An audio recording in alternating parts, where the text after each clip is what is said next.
Well, that was fun. The Rangers get their ass kicked by the Islanders. The Wolfpack get their ass kicked by, I believe it was Charlotte, if I'm not mistaken. So a rough day for the Rangers organization from top to bottom. Artemi Panarin potentially being traded soon. I don't know how soon. We'll talk about that. I guess the only thing I could say they're doing right is holding out Artemi Panarin for the trade related reasons. And why risk him getting hurt? That's at least a good thing that I could take away from this. Instead of playing him 20 minutes a night, let Gabe Perreault, let Brennan Othman, Will Cooley, whoever get the 20 minutes a night. I don't care who it is. But at this point, there's no reason to trot Artemi Panarin out there and risk him getting injured. We're going to dive deep into that more than the game itself, because what do you want me to say? What do you want me to talk about? The fact that they didn't get a shot on goal until what? There was like 3 minutes left in the first period, maybe even later than that. Do you want me to talk about how Braden Schneider is not good at hockey? Do you want me to talk about how ridiculous it was that this fan base didn't want to move Will Cooley for Jason Robertson in the offseason? Do you want me to talk about all those things that happened throughout the course of the game? I don't know what you want me to say there.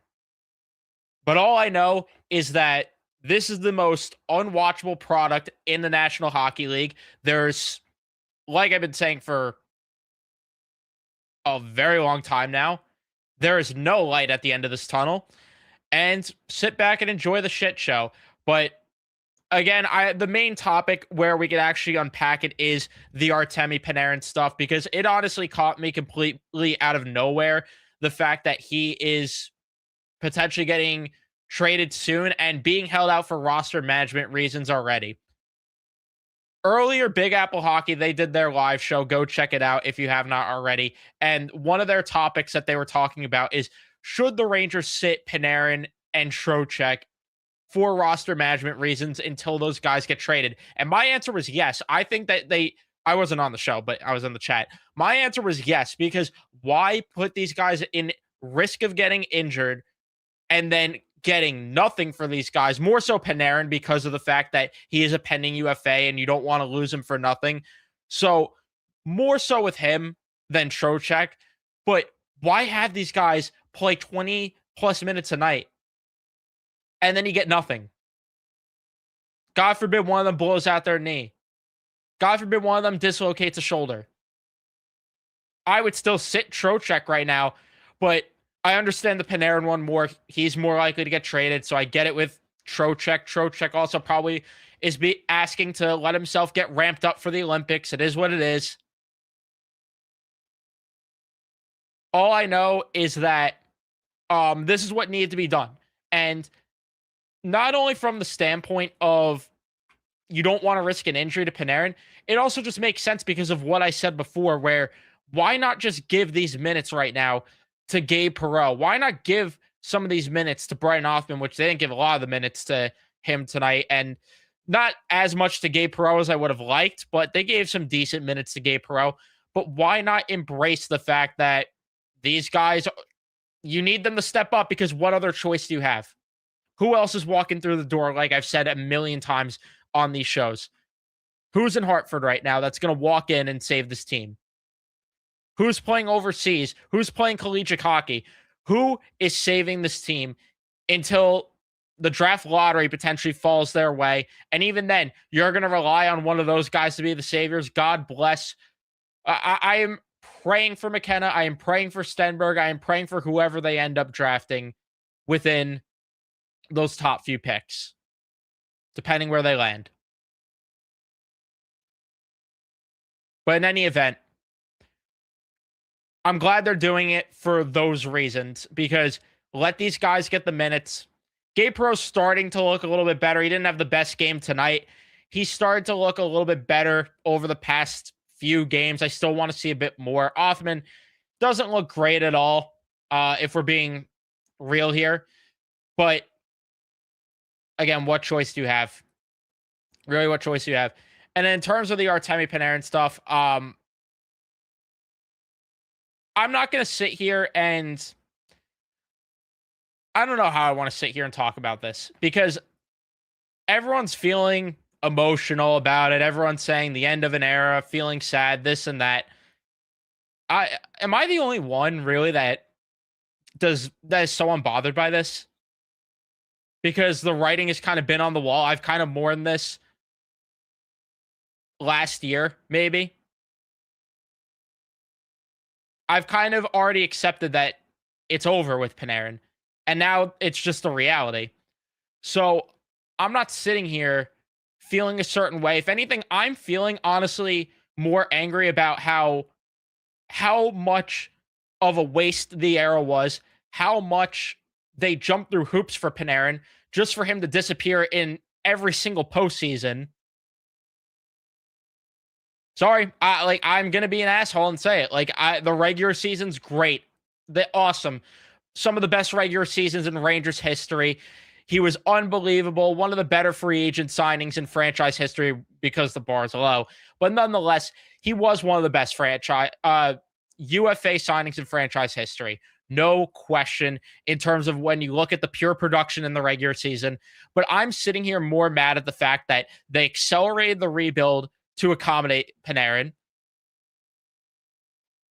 He gets slapped around by Tom Wilson, and then that changes the way that they go in the direction of building a team.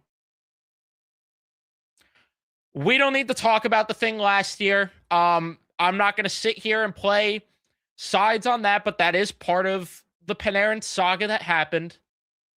All right, you can have your judgment there. I'm not going to tell you how to feel. But all I could say is I'm sitting here more frustrated that this organization did so much, bent over backwards for Panarin in every which way.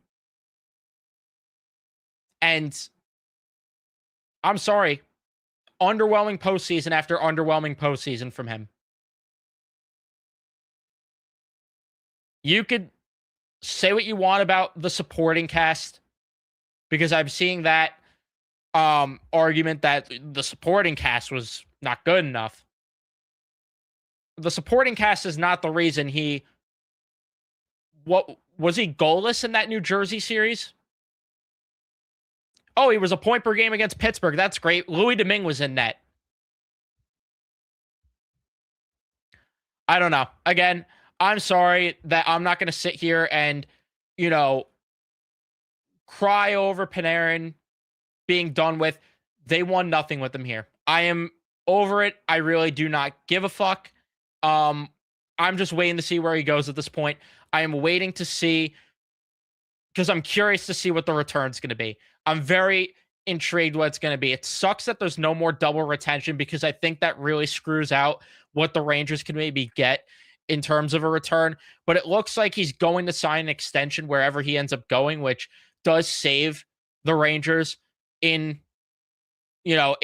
getting better return, because my biggest fear was a team's not going to want to overpay for a rental. And that's understandable if they don't want to. We see it all the time where the top guys don't go for as much as we think, because they end up being rentals.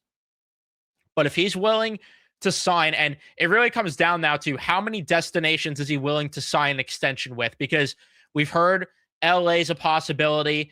I'm pretty sure Colorado. We heard that he wants to be in Florida, but that's not going to work because of the cap, unless Florida's willing to move on from an Evan Rodriguez, which that would be a tough pill to swallow considering how much he has done for that organization. And even this year, giving solid production, probably on pace to put up his best season as a Florida Panther in terms of points right now. That would be a tough loss for them. I mean, Luosterainen maybe is someone that they'd consider moving, but even then, he's putting up good production, the bottom six. I guess it depends what Florida values there and if they feel they could get a long-term deal done. But I don't see that happening. In terms of other teams, we heard Dallas, but that's only as a rental. We've heard Detroit. I don't know if he would extend there. Anaheim, same deal. I don't know if he'd sign an extension. So, and then Washington's another team we've heard. Carolina. Really the only team we've heard that, he might go to and sign extension, like really definitively, is LA and Colorado. And if that's the case, I'm very intrigued what they could get in that sort of return. I don't know. Again, I really don't know. what they end up getting. Ideally, I would like them to get a forward prospect. I'd like them to get a defensive prospect, and I'd like them to get a first-round pick. Is that going to happen? I don't know. But now that's where my mind is what are you going to get in return for Panarin? I'm sorry, I'm not sitting here and mourning the loss of a guy that disappeared in the playoffs and didn't win a Stanley Cup here. Great regular seasons, like I mentioned. Awesome. Awesome for him. But quite frankly, it's kind of, I don't want to phrase it. I don't know. I'm unbothered by it because of how much his bad postseasons outweigh the good.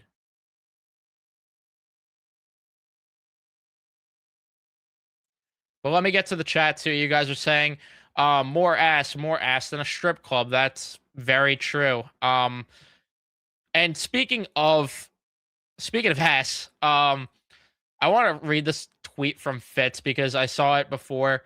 Great follow, by the way, on Twitter. Saw from him before. That just sums up exactly how I feel and this entire fan base feels right now. He tweeted, "The Rangers being a steaming pile of trash wouldn't really bother me if I had faith in the man running the rebuild, but I don't. The JT Miller trade / deadline last year pretty much ended whatever little faith I had left in him. So here we are, going to be a long rest of the decade." I said, "You're generous saying rest of the decade." And he said it's a coin flip if they're going to be the Buffalo Sabres. I'm just like, I don't think it's a coin flip, honestly. I don't, because it seems like Dolan loves Chris Drury so much to where they're going to hold on to Chris Drury and it's just going to delay the inevitable of what needs to happen here. So, again, I don't know what to say other than it fucking sucks. We are royally fucked here.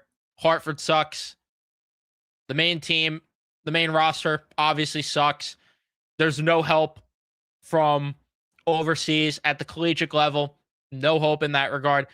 And again, my fear right now is they're going to win the draft lottery and they're going to rely on whoever they end up selecting first overall because, of course, the Rangers would win the lottery in a year there's no consensus number 1 overall pick. I know that would be freaking awesome, wouldn't it? But either way, whether it's Lawrence, Stenberg, McKenna, Veerhoff, whoever it is, they're going to rely on that player to be the savior when we've seen the movie before and it's just going to fuck with everything further. That's my fear right now. Another great game from Rempe. Waste of a roster spot. I mean, that's another thing I forgot to even mention when I was briefly talking about the game. This whole Matt Rempe thing needs to end. It was fun for the first month. Now it's overdone theatrics. He needs to go. Give that spot to someone else and let them actually play a fourth line type of role. I'm over it. He provides nothing to the lineup at all.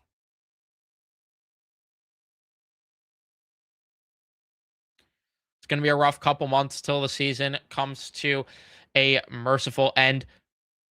Honestly, I kind of just like half pay attention when I watch these games at this point because I'm so unbothered right now to where I don't share that. Like I was watching the Knicks more so than the Rangers at points tonight. Like again, not really bothered, but the Knicks have their own, even though they won tonight, they got their own fish to fry here, a Greek fish to fry here, some might say.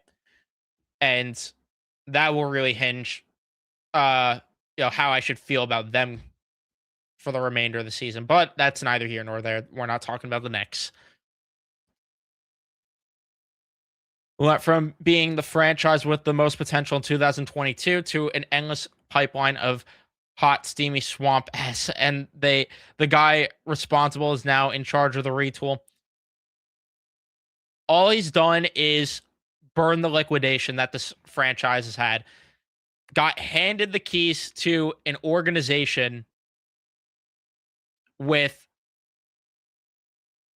plenty of resources, and he burned it, or he ran it, I should say, into the ground.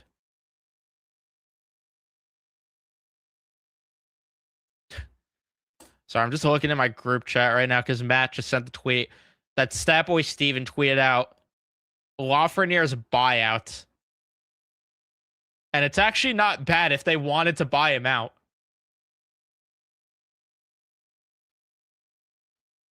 Only a little bit over $1 million, $1 million and change for a very long time. But hey, I wouldn't say no. I wouldn't say no if you can't find a trade partner. I wouldn't complain. But seems like they want to try to fix him for whatever reason. Okay. Fix him. Fix him.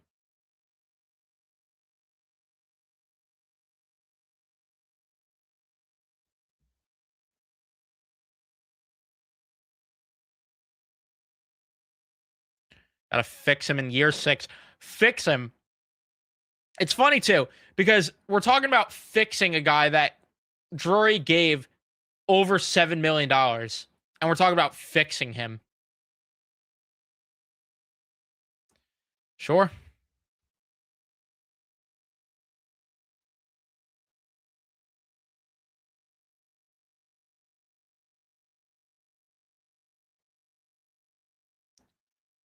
The other good news I forgot to mention, I was in the green a lot tonight with the money that I made. So, you know what? The biggest benefit of this team being ass right now, it is so easy to make bread right now. So easy. Forgot to even mention that. We know the return's going to be underwhelming. Yeah, that's the thing.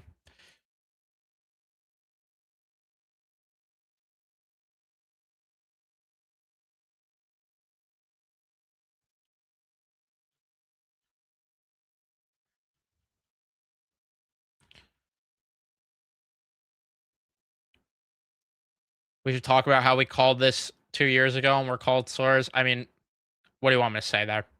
What do you want me to say?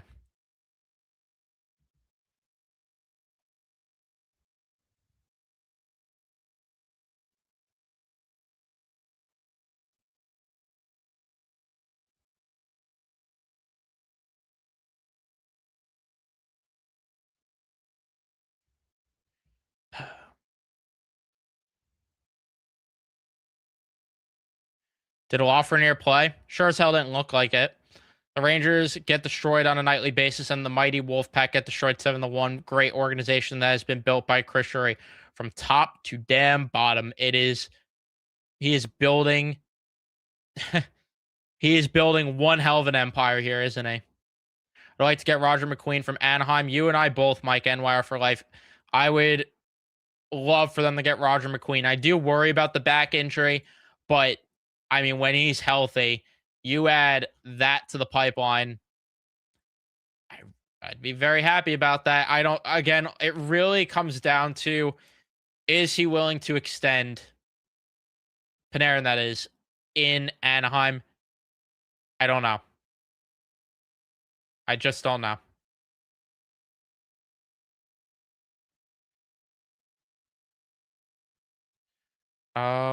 Where was I in the comments? Panarin was an underwhelming signing. People won't agree, but it's true. Considering the context, yeah. Nick Patan would have saved them. They do need to bring Nick Patan back. That might save Hartford. Let's see. Make it 11.6 million and was brought in to be a game breaker. Shouldn't have to rely on the supporting cast to get him going in the playoffs. That's the other thing too. It's so dumb, this narrative. It's so dumb.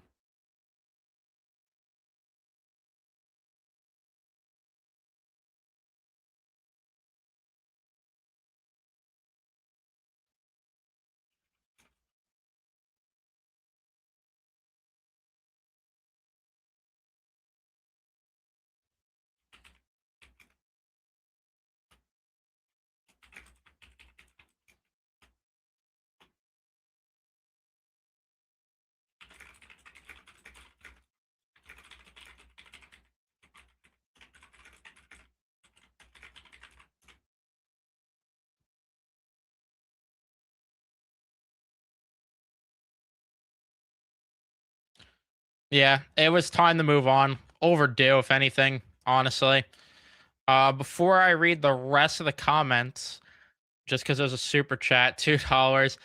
I love Ranger Central. Eric Quinn is seventh defenseman. I don't know who the fuck that is, but thank you for the $2. Let's see here. Where does Colorado have the cap space for him? They'd have to take back something the other way, obviously. Probably a Ross Colton would have to come back the other way, who is having a decent year. But realistically, I mean, if you're Colorado, do you want Ross Colton or Panarin? I'd imagine, call me crazy, but I'd imagine their answer would be Panarin. It does get interesting, though, because they just extended Natchez, which eats into a lot of their cap going forward. So I don't know how they open up some of the cap there for the future. Maybe they move Sam Girard out, but I don't know if they want to do that. So Colorado's an interesting one. It just, I don't know how they make it work long term. That's really the issue. I think he's going to Detroit personally. Too many factors line up. No, I agree there that it's probably the easiest destination to move him to because you don't even have to retain 50% to get him there this year unless Detroit's looking to make other moves. And then their future cap situation's really not hampered that badly. And worst case, Andrew Kopp after this year only has 1 year left. You could probably attach a pick to dump him if you need to. JT Compher only has 2 years left. You could probably attach a draft pick to dump him, or you could buy either of them out if it's a friendly buyout option there. Michael Rasmussen, I mean, that's a contract. If the Rangers are willing to absorb, maybe you could get a little bit more in the deal. Anaheim has all of his friends. They are the West Coast Rangers. That's true, but I really wonder how he feels about living in Anaheim. That's something that we just don't know about is what does he want for a living situation? Because it seems like, at least from when he went in free agency, it seemed like he wanted more of a big city sort of vibe. I don't know if that has changed for him or not. That's really the thing. It really depends on what the vibe is now. I also forgot to mention San Jose is another destination that is on the table. I don't know with them about long term. They have the cap to do it. I just don't know if he wants to spend his future in San Jose. If the Rangers trade Panarin to the Kings, they should try to get Byfield. I don't think they're getting Byfield because Byfield's their only center locked up for the long term because Kopitar's done after this year. And then after that, I mean, I honestly don't even know who's playing center for them. Joel Armia is playing center for them as a third line center. I don't think they're getting Byfield in return. I think that you're most likely looking at a Liam Greentree coming the other way in that deal. That to me would make the most sense as the headline prospect. You get a draft pick, and then I'm not too familiar with the defensive prospects they have, although didn't they draft last year Brustewicz, if that's how you say his name? I botched that name so much, but he was someone I liked last year in the draft. He's putting up a pretty nice season for the London Knights in the OHL. And yes, they drafted him in the first round. If that's a piece you can get in the deal as well, I would not complain. I also just don't see LA subtracting from their current roster because they're trying to win. So I just don't see it. The only piece I could see coming back the other way if they're moving someone on the roster now is Brant Clark, but Braden Schneider would have to go the other way in the deal as well. Which, hey, I wouldn't complain if you move Schneider, Panarin, get Brant Clark, a draft pick, and then the prospects I named. That would be a win. But Chris Drury's not doing all that. Come on.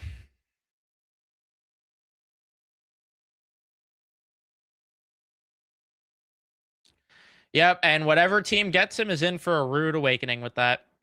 Except maybe Colorado, because you could put me next to Nathan McKinnon and I'll accidentally find uh, a few points there.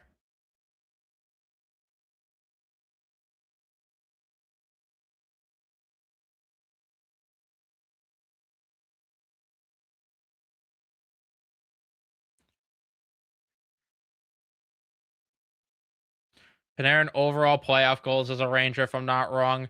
2022, 2, 2023, 0, 2025, 24, 5. Pretty sure you're correct. I will fact check that one, but I am pretty sure you're correct, which not good enough. Not good enough at all. No, he had 6 goals in that 2022 run. Um, but a lot of it felt like empty calories.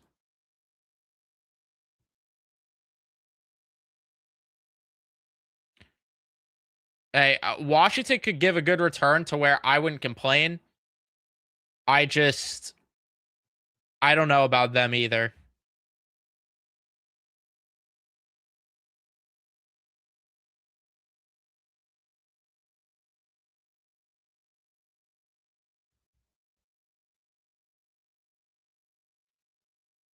Yeah, and this is the other thing we talked about a lot, Matt, is that once once he had that shit postseason versus Florida, that was the time. We said it then. That was the time to retool. That was the time you could have got away with a retool. You talked to Panarin then about waiving, and you make a Huberto Kachuk esque move. That was the time to move Chris Kreider and sell high. And then you really overhaul the makeup of this team and you see what the next core could give you. But instead, Kreider's value diminished to nothing, and you get a prospect that is doing absolutely nothing with Hartford right now. And Casey Tarrant, he's horrible. And a draft pick. You could have moved those guys then. You could have got something to really give you a core to look forward to going forward. And that's just the part that makes me mad the most is they had opportunities to change the makeup of the team. But they thought running it back, they'd be able to get a different result if they kept running it back, and they'd be able to get over Florida or Tampa by running it back. That was never going to happen. It never was.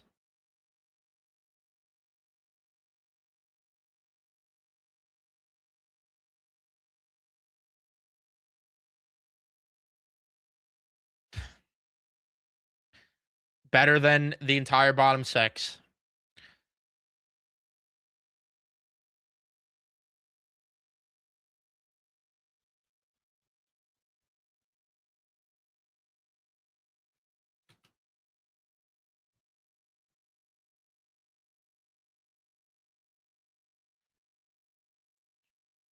The Blackhawks had scouts at the Ranger Islander game.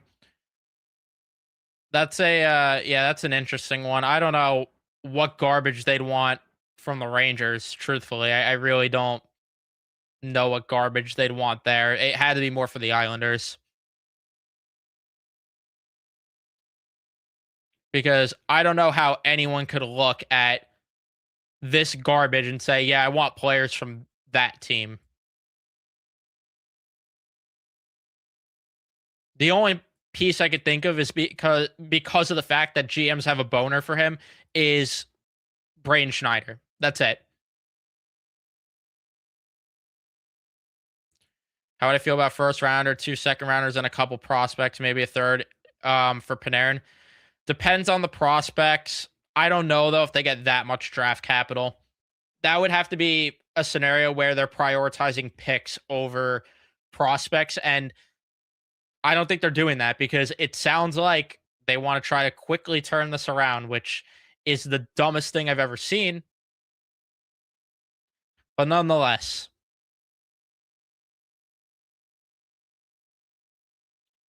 That's the situation we're in, unfortunately. When the game got tight, Panarin would disappear in the playoffs. Yeah, especially once you got to like the conference finals. And the anger I had when he scored that goal against Florida in game 6, I was so pissed off. Yeah, this would be an interesting get from Anaheim.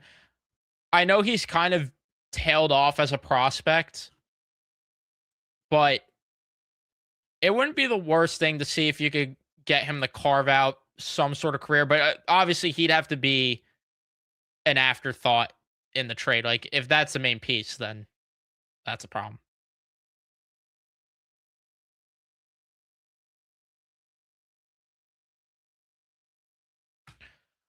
This is the thing that I'm hoping for is that you are so bad that more guys will just keep requesting out. That's the hope. And then you're so bad that Drury gets fired because of it.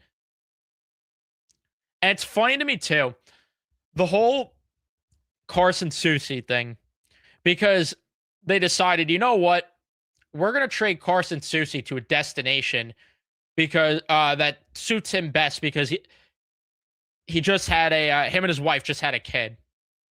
It's so funny to me that that publicly has to be addressed because of how much of a piece of shit Drury is and how many problems he has caused with players in the past.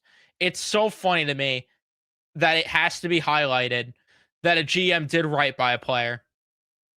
I've never heard of shit like this in my life.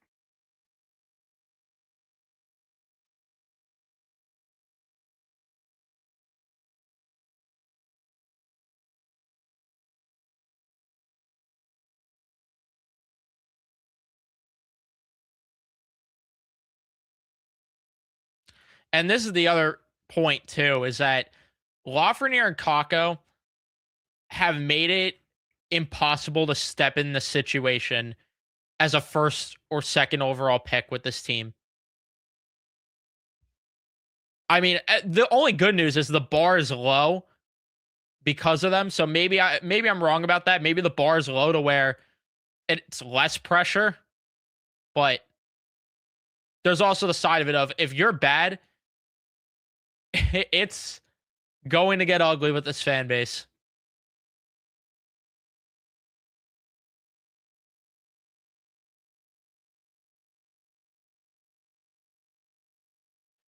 Yeah, that could be it also. I wish you luck. If Lafreniere goes there, I wish you luck. Unless a trade is the wake up call he needs to get his ass into the gym and take his training seriously, good luck with that.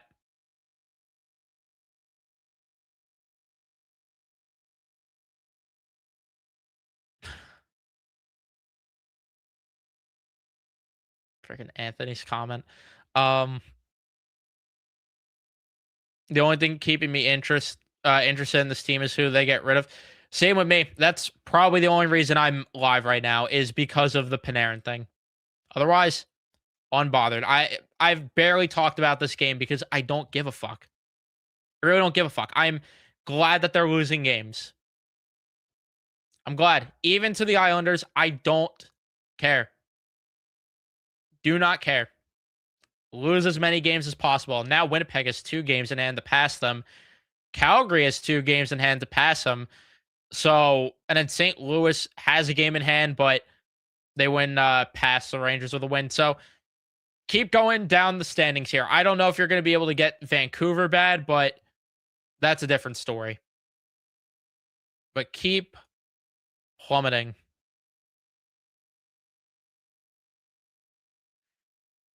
Who's the next shoe to drop? What's next? Seems like Panarin. If you mean after Panarin, your guess is as good as mine. I really don't know. It depends if Trocheck actually gets moved or not. And if it's not him, then it's going to be something boring like Johnny Brodzinski. Who should I bet on tomorrow? I'm going to have to get in the lab and cook that up for who to bet on tomorrow. I'll have to figure that out. But I also might preserve my winnings here. Like how the Rangers preserved the dynasty from keeping Brendan Othmann from Pittsburgh and putting instead of getting Jake Gensel, I'm preserving my winnings like the Rangers have preserved this great dynasty that you could clearly see coming.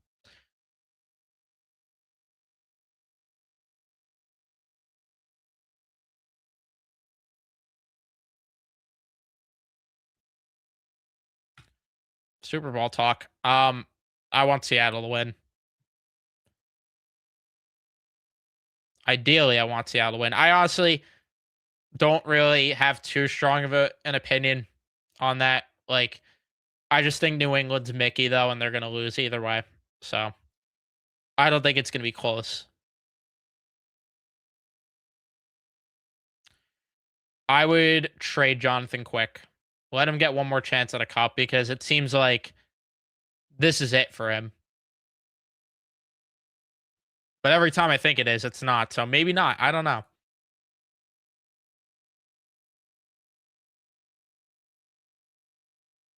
Yeah, Chris Drury's doing a great job. You're right.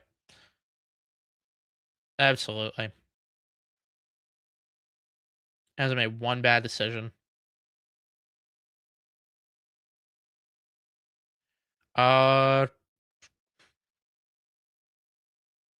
Rangers are going to retain 50% of the cap on Panarin's contract. Looking for a first prospect, another throw-in player.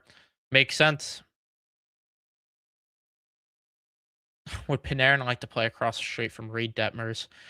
Does he want to be neighbors with Joe Adell?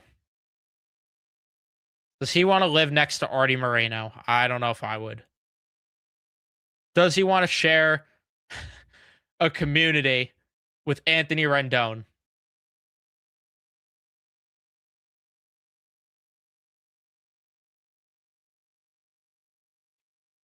Bruskevich.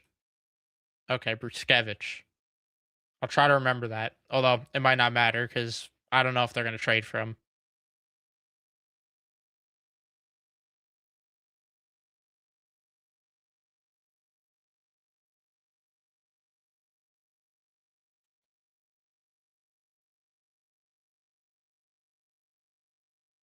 Yeah, this is the point that Drury's always late to the party.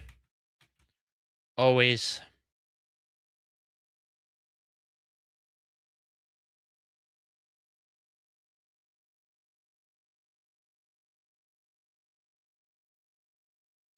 And I stand by this. I don't think that um for Panarin, I don't think that would happen. And that was my point. I did if I said that in general, then shit me. I was wrong. I didn't think that because I didn't think to my mind Carson Soucy would get traded to the Islanders, truthfully. I never really thought about that. My mind was on Panarin. So again, if I said this in general, then I guess I owe my bank account. I don't know what to tell you. But I'm pretty sure I was just talking about Panarin when I said that. Pretty sure.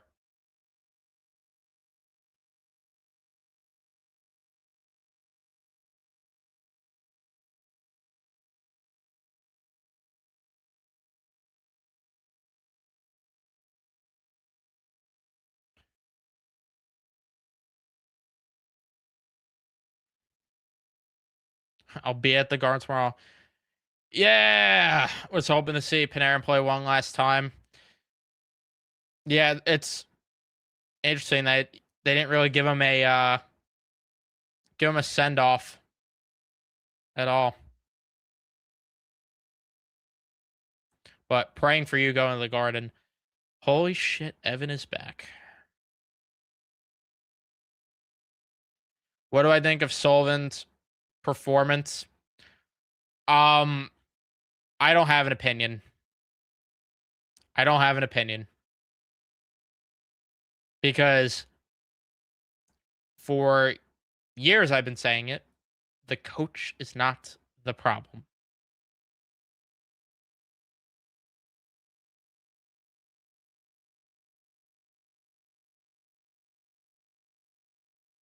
Yeah, Drury media damage control. Like it's just so fucking dumb the damage control. Oh, look at what he did. He did right by Carson Soucy, trading him across the river. Now he doesn't have to move himself and his family. Look at how great of a guy he is. I can't with the damage control. I just can't.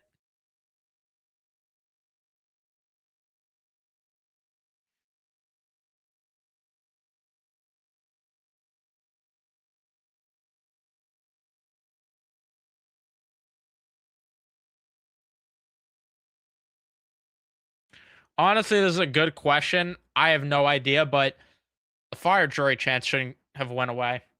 Tomorrow, hopefully, they'll be out because I could tell you for free, the Islanders are going to absolutely murder them again. It's going to be the same shit on repeat. Maybe Jonathan Quick will keep them in a little more. Not that Spencer Martin played bad. Spencer Martin's been handed a freaking. I feel bad that he's given this shitty situation, just trying to make his way back in the NHL. But Quick is the better goalie still.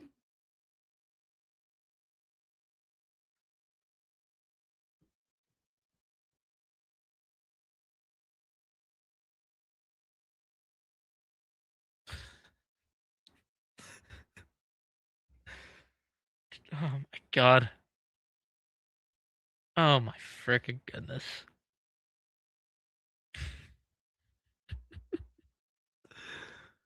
Oh god. I know you mean it out of satire. I at least hope you do. Um, I can't. I can't. Brings me back to this happened in '94.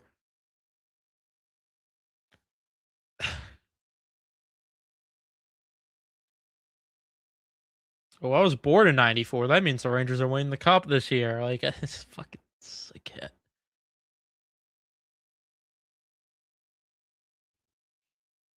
Oh, Igor Shesterkin ate ice cream at the same time Mike Richter did. That means the Rangers are winning the cup. Like, oh my fucking god. Top 3 destination predictions for Panarin.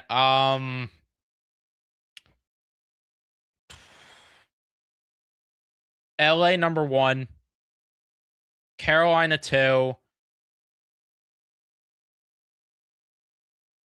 San Jose 3.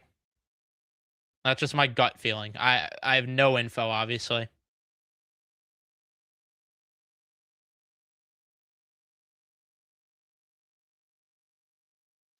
No. No, they won't. They could tell you they'll show up. Not showing up. JT 1 point, Barzell 1 point, Isles puck line, and the over. I'm very happy with the outcome of this game. Yeah, I won a lot of money. I don't know if you were here before when I said it. Won a lot of cash tonight.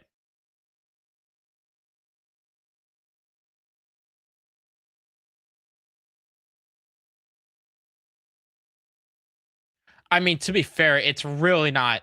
This Rangers team, they are the easiest team to play in the sport. The easiest team to play in the sport. Vancouver's bad. This is the easiest team to play in the sport. It is not even close. At least you look at Vancouver's schedule and, they're in a couple of games at the very least. Like, they'll make it competitive. This team is the easiest to beat in the National. No questions asked.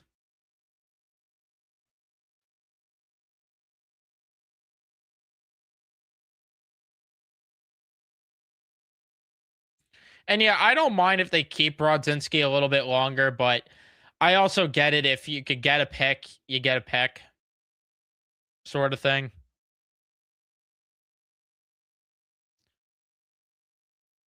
I would love it if they were able to move Mika.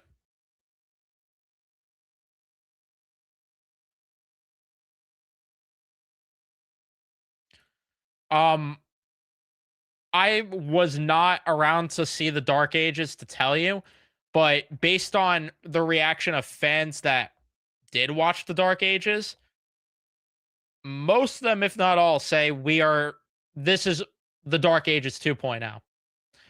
So yeah, I would say, I mean, at least for me, this is the worst it's been.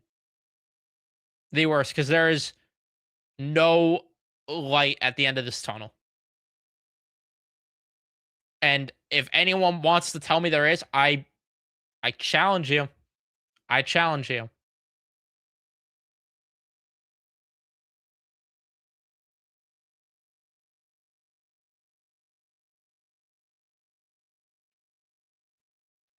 I'm not sure what you're referring to with the question part here, but I mean, yeah, this was my point when they brought in Sullivan, is that he doesn't have a Crosby, Malkin, or Letang. He is not a miracle worker. And the fact that this general manager thought we were stupid and tried to tell us that, oh, yeah, this team could contend.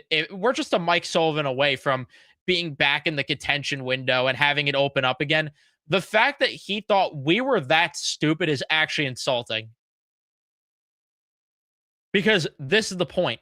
The 2023 series versus New Jersey told you coaching was not the problem. They enabled this bullshit.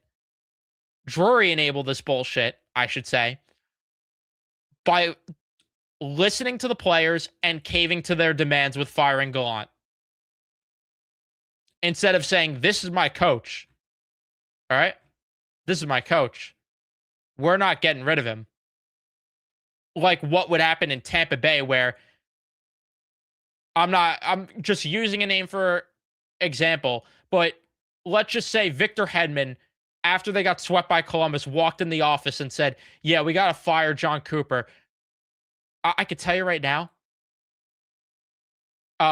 who was the GM at the time? Breezeball or Eiserman? I think Breezeball. Breezeball would have looked him in the eyes and said, yeah, your ass will be out of Tampa instead. Thanks for trying.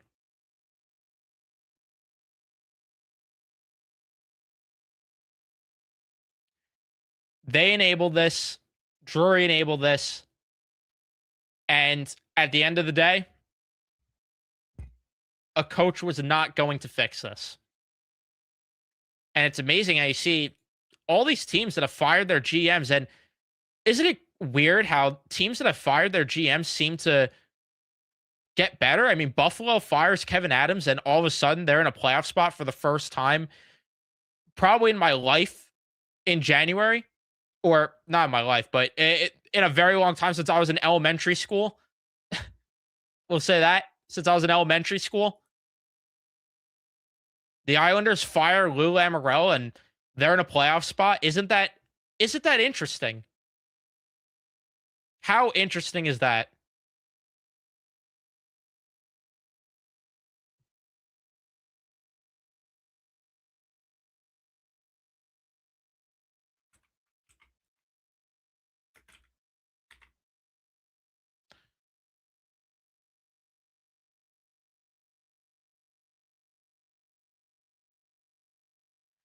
If Dolan fires Drury, who is the next GM that the league is not talking about enough? I have said it for how many years now? Have I said Rich Peverly's name? You guys can tell me in the chat, because I mean that genuinely. I don't know how long I have said it for, but Rich Peverly is the guy that I would get over here in a heartbeat, because he runs the he runs a lot of the development work over in Dallas, and look at what they have going on there. Look at them. That's an organization I want to be modeled after. Or I'd go for Sonny Meta, who handles a lot of the analytics down in Florida. Those are the guys that I would look at and say that would be a good hire. But since it's stolen, since it's the Rangers, I would put the house on it. And if I'm wrong, I'm wrong. Maybe not the house, because I'm not that confident, but we'll play pretend and say the house. I am confident that Brendan Shanahan would be the next guy they hire. I'm so confident when I say that.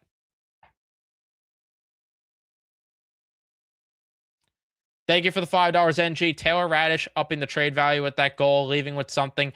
Absolutely. And Hopefully they could end up getting something for him. Again, I don't know if they're going to move him or not because he has the extra year, but they should move him.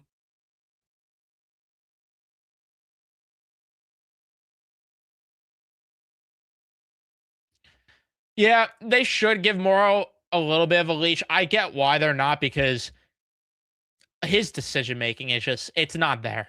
It's not there. He looks like right-handed Zach Jones, unfortunately.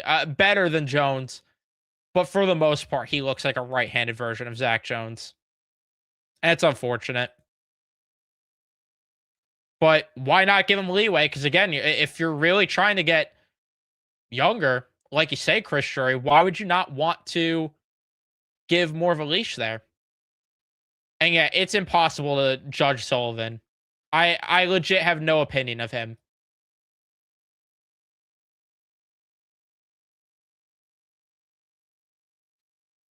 Yes, anyone in attendance tomorrow should do their best to get the chant going. Thank you, Gabe. I wasn't aware. Had no idea that this team is bad.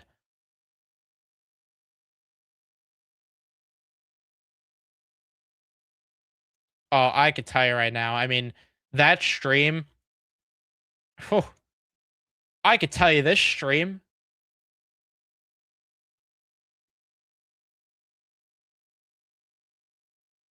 If it ends up happening ever, feels like it won't happen.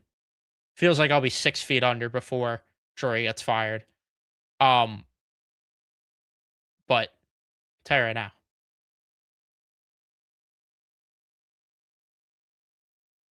that would be my Stanley Cup. Even though I can't celebrate too early because they're gonna hire Shanahan, but I would celebrate for the time being. What's your thinking on not calling up Garand? I just think they don't want to throw him into the fire of this shit team. That's just what I think it is.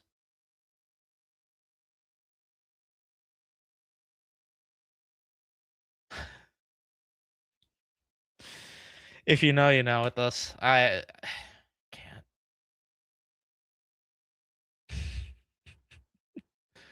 Yeah. Neil Smith ate corn in 94 and Drury also eats corn the long way, which means we're in the right direction. Yeah, exactly. Exactly. Now you guys get it. Now you guys get the right idea.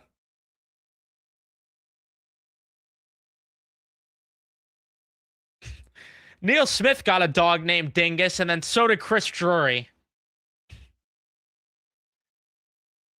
That means they're winning the cup.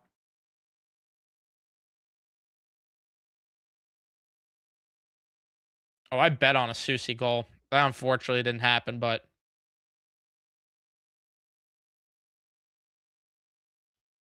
I am like so unbothered by it. Like most of my Islander fan friends don't even say anything to me because they know it's so ass right now that I don't give a fuck. I do not give a single fuck. I'm rooting against them.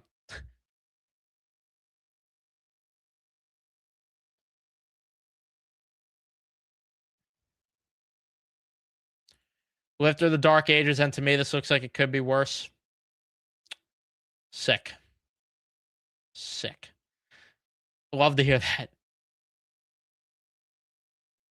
The Dark Ages was a country club. The No BS age is a high school.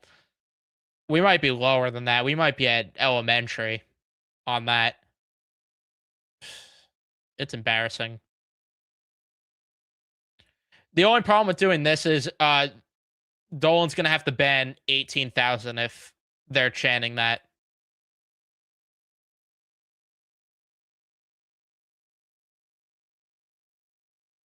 Yeah, this is comforting. So there you go. That answers that. That fans that witnessed the Dark Ages think that this could beat the Dark Ages. So if that puts it in the perspective, or if that doesn't put it in the perspective, I don't know what will.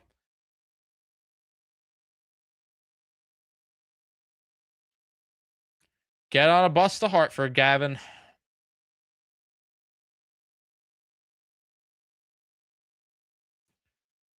Susie was whatever. I mean, he had like a couple mistakes here and there, looking like vintage Susie. He was okay. He was whatever.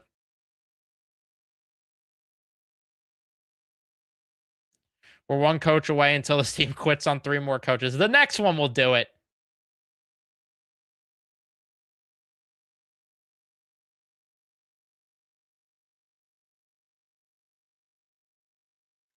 I'm with you. I would blow this thing to the studs.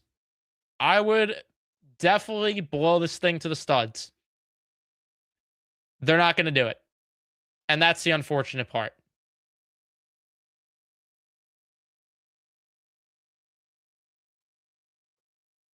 Yeah, JT Miller is a joke of a captain. Burying goals. That was the most obvious thing. He always beat, and he said after the game, it's always great when you can beat the Rangers. Oh, isn't it always great? Isn't it? As you've haunted my entire fucking life. I knew he was scoring tonight. That was the most obvious shit you could see coming from a mile away. That was part of how I won some money tonight.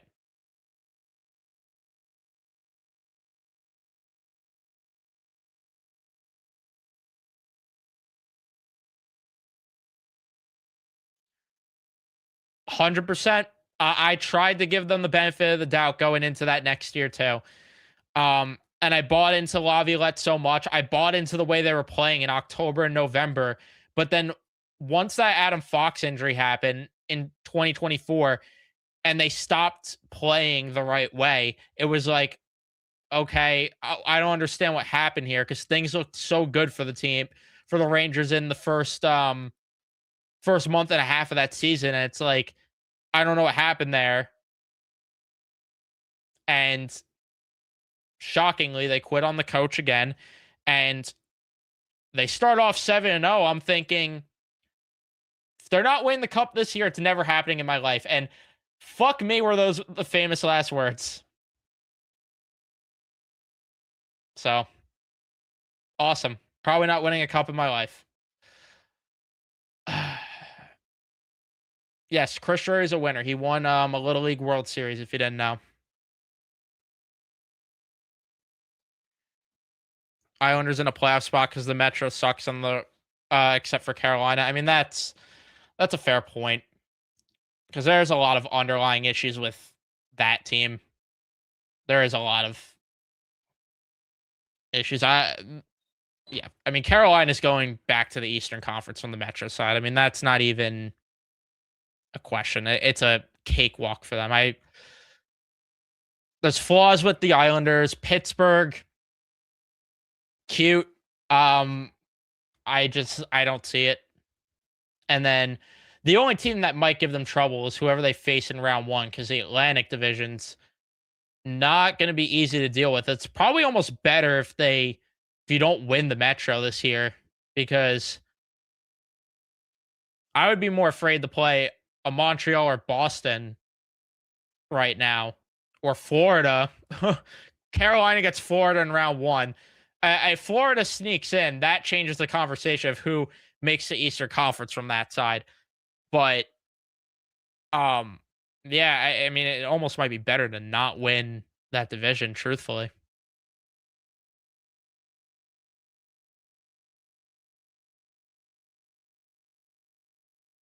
Yes, Peverly or Meta.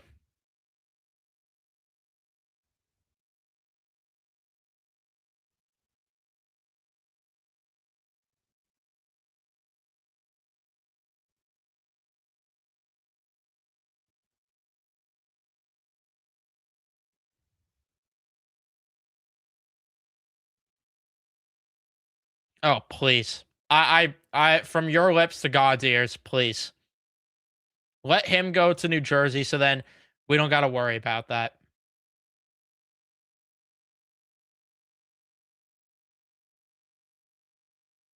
That could be a fit, having him go to Tampa. And then he also was there, if I'm not mistaken, because I'm pretty sure he was part of the Hagel trade. So, full circle moment.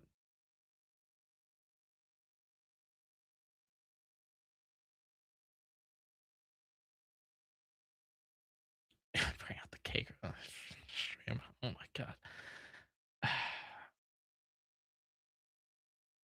Probably be live for 5 hours having a party in my room. Oh, I could tell you right now.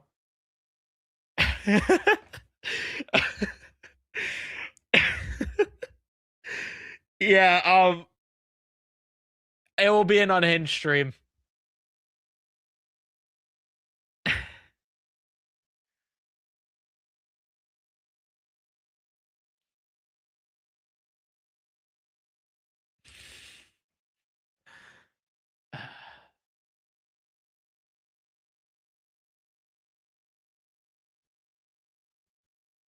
Some of these comments are great.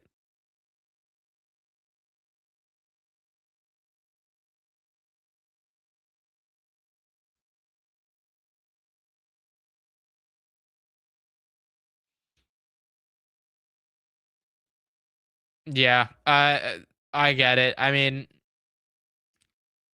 Chris Drury just his job security is the biggest issue of it all here.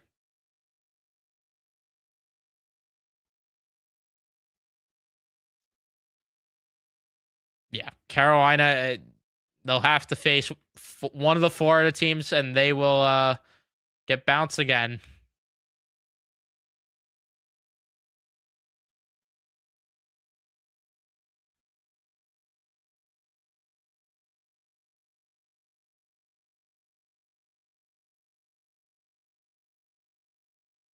Did they put our generational talent on the left wing tonight? I missed the game. Talk about Lafreniere. I don't know if he was in the building tonight. No clue.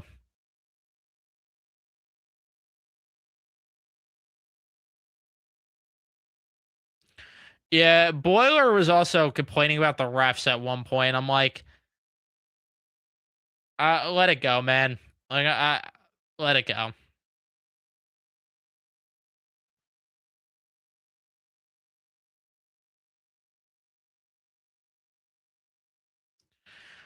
I don't know. Sure they're overrated for right now. I just think it's early for them. Like that's really the thing. It's not to knock what the Islanders have done this year to say that they have flaws and they're probably not making it far in the playoffs. Um, I just I just think they're early compared to where I thought they'd be this year. And I think that, in years to come, they'll be a dominant team, unfortunately. But I just think for right now, there's too many flaws with that roster and the way they play specifically for them to go far. That's really the thing is the way they play is not it's not cut out to go on a deep run. It's not unless Sorokin has an Igor Shesterkin act in the playoffs. It's gonna be tough.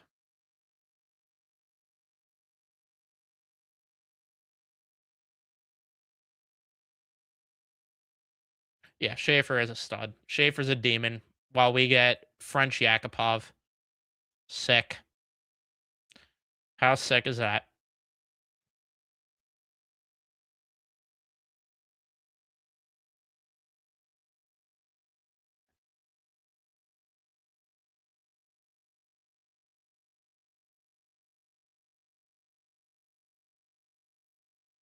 Yeah, this is really the thing though. Like Sorokin and Riddick have masked a lot of things going on there.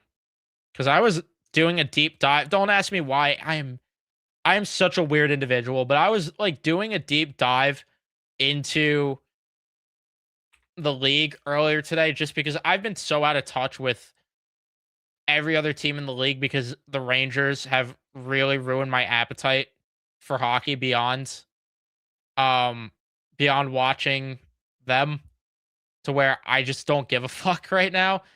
A lot of the underlying stuff is kind of concerning if you ask me for the Islanders. So again, the goaltending can mask it and we will see what happens. If I'm wrong, I am wrong, but again, I just think they're early.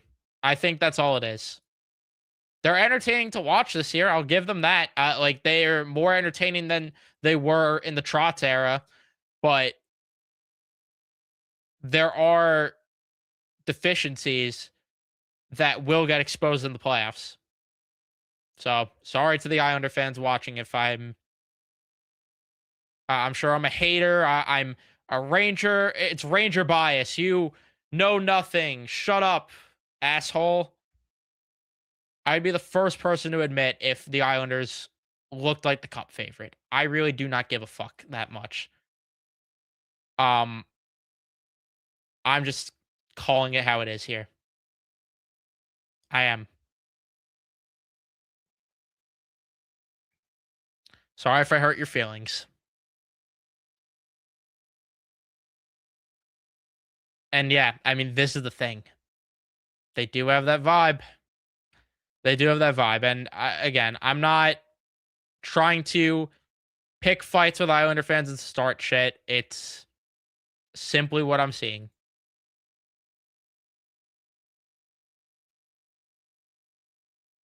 They do look a lot like that Rangers team. They definitely do. Because Sorokin and Riddick both playing out of their minds. I'm pretty sure both of them are like top 5 in goal save above expected. Even though I think that stat gets overused a bit at times.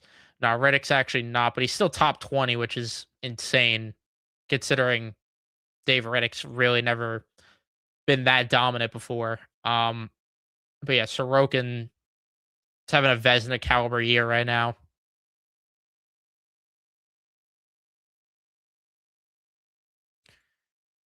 Yeah, they allow a lot of high danger chances. They're in a lot of track meets. The other team I was gonna say they remind me of, but I do like the Rangers, the 2022 Rangers shout more because of the fact that it is goaltending. So I kind of agree with that more than what I was about to say. The other thing I feel is they give a little bit of the vibes of the 2023 Devils, which I know they beat the Rangers, but they give those vibes a little bit too, where it's a lot of track meets and yeah, and teams like Carolina expose that.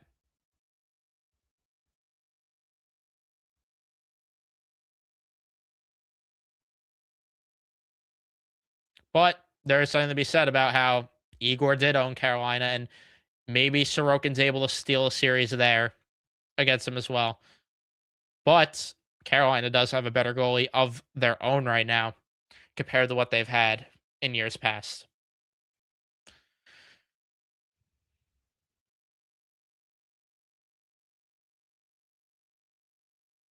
And yeah, the Devils did not get good goaltending. I I don't know. The only reason I because I don't think they had the best goaltending that 22-23 season. That's the thing. Like they didn't get great goaltending, but I get some of those vibes with this Islanders team. Yeah, they allow a lot of high danger chances against. They don't play a good defensive scheme. And you know who else they remind me of, another Rangers team, is the 2019-2020 Rangers, who right before COVID they hit their stride, and it was a lot of similar vibes where track meet after track meet, Igor coming up standing on his head, and we saw what Carolina did to them in the bubble.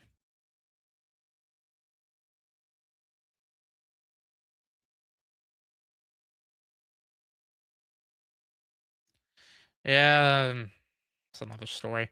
On the Tri-State pod, they were talking about how the Islanders played down to their opponent, which most teams that do that aren't really as good as a standing show. Yeah, I mean it's like the Mets this past year, just to give you an example there. Um, yeah, the Mets, they played down to their opponent, and there was a lot of deficiencies there, and we saw what happened with them.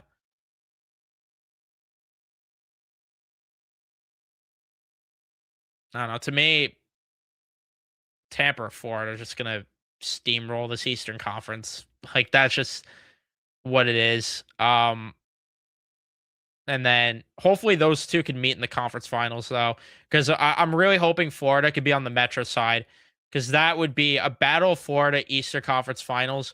Feed that to me for breakfast, lunch, and dinner, please. No homo. But the Western Conference is a little more interesting. I have no idea what's going to happen there, truthfully. I mean, Colorado obviously looks dominant. The analytics show that they are dominant, but you never know. You never know because Dallas is Dallas. They can make a run. Vegas obviously can make a run. I don't know what the fuck happens with Edmonton. No clue. Calling a 2022 Cup rematch. That's definitely in the cards. It's definitely in the cards. I don't know. I hate saying the one seeds in each conference will make it personally because we never see that happen. But it's hard to vote against that happening. It's hard to say that's not going to be the case because if Florida misses in the East, I don't know. I don't know who's beating Tampa. I have no clue.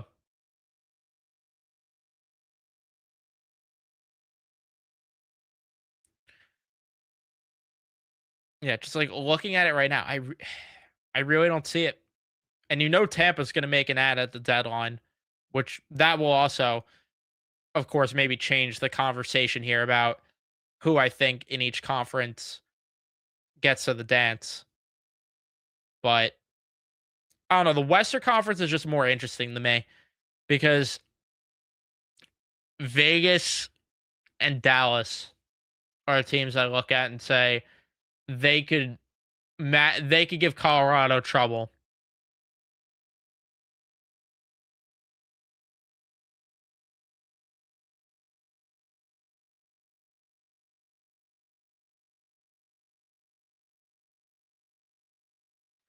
But yeah, I mean Dallas does have some flaws themselves too.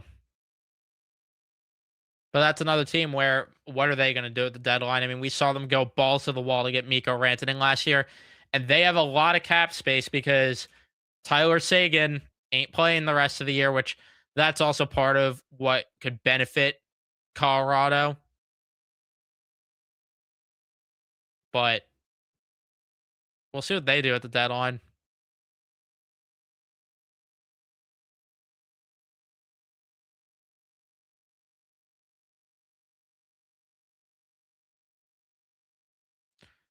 This is a fair prediction. Definitely a fair prediction. I still wouldn't count out Vegas though. I just can't because they're another team. What are they going to do at the deadline? And their roster, I mean, they have one of the deeper rosters in the entire NHL. Like, honestly, it is bizarre that they are not where Colorado is to me because that roster is really good. Mitch Marner's playing center for them right now. That I did not know. I mean, hey, they do need a top line left winger. They got Riley Smith on their top line left wing right now. So, I don't know. They could use another top six forward. Is it Trocheck? Is it Panarin? Honestly, Trocheck could be a good fit there because then you can move Marner back to the wing and have Trocheck center Marner and Dorfeev. Although Bowman's been playing good hockey, if I'm not mistaken. So maybe they just want to leave him in the top six. And then maybe you just put Trocheck next to Eichel and Stone.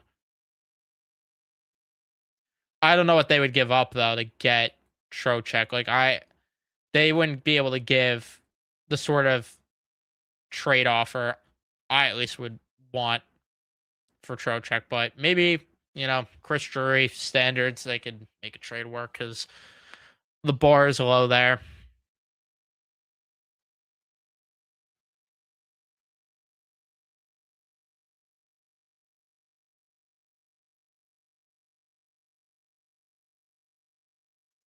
Yeah, from the failed era, seeing Kane and Tarasenko, I would even add because I like Tarasenko a lot too, but especially Kane, obviously. Yeah, it was cool to see them play.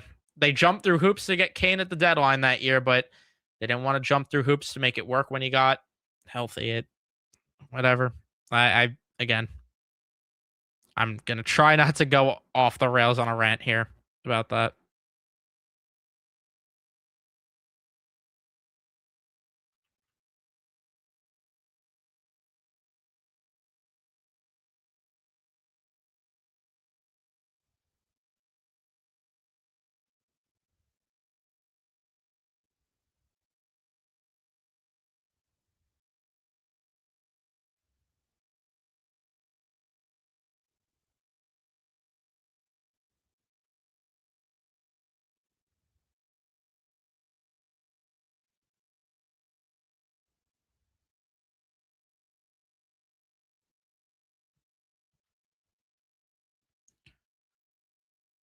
What is up with our prospects? Who are you excited about?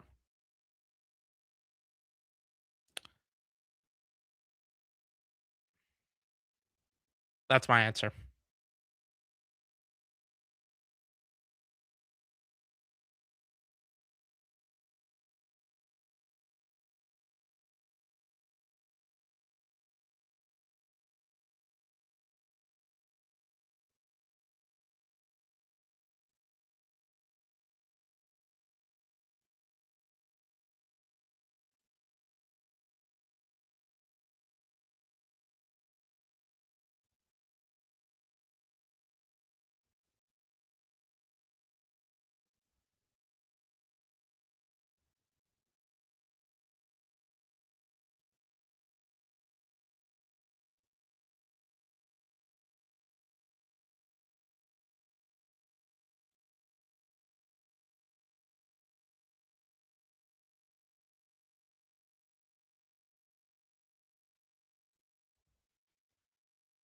Tampa's gonna have to dump a contract to make an addition like Bjorkstrand. Yeah,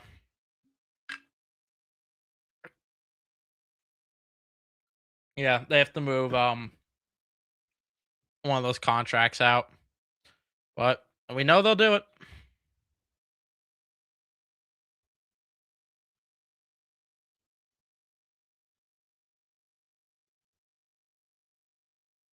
Yeah, the future press box ornaments came with a broken hip, made more of an impact that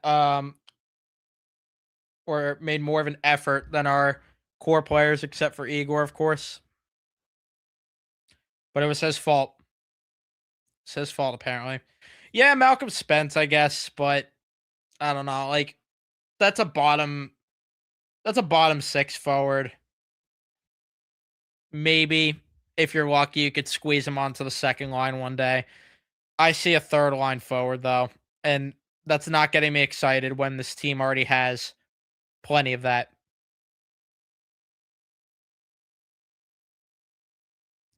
Because Chris Drury sucks.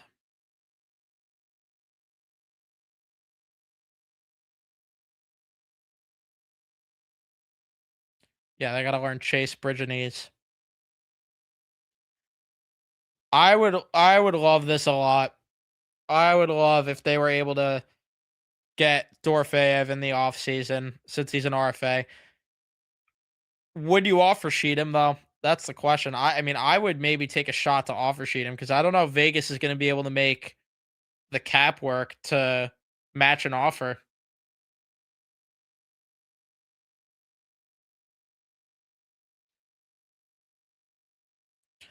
All right, I'm gonna stay live for a few more minutes here. Send in your final comments, questions, concerns, whatever it may be. Went live longer than I thought I would. That always happens, so always does. You guys wrote me in. I love it. Yeah, Aspinall's having a solid year also, but that's another guy bottom six forward ceiling most likely. If we pick McKenna, he's gonna go back to Penn State real quick. Good. Let him develop there.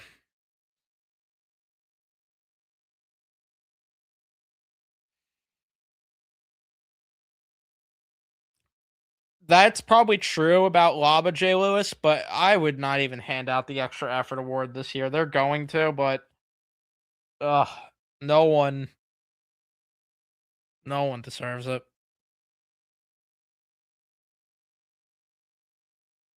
That is true. They are going to get a lot of picks to give them more ammo, but you do run the risk of you run the risk where if you have to offer sheet your first round pick next year for Dorfeyev, that's a very big gamble for a team that's probably not going to be a playoff team. That's the only issue. If you could work a sign and trade where you're giving up a future first, that'd be more ideal.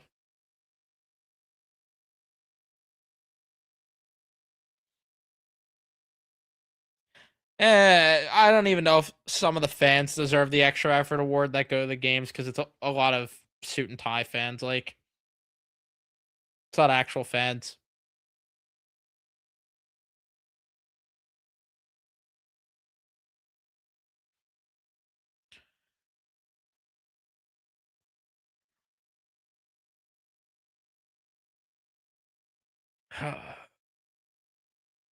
Man, this team is fucked. This team is royally fucked.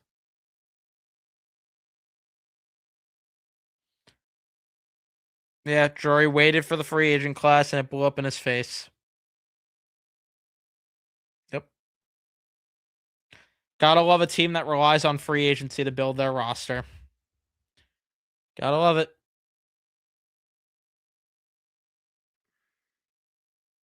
Yeah, Celebrini's putting up a Hart Trophy worthy season, but don't worry, we'll fix Lafreniere.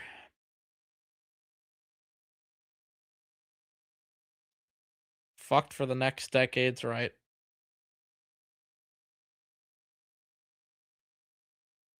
And I realized too, like the starting soon screen here, like I gotta freaking edit that out. The top left corner.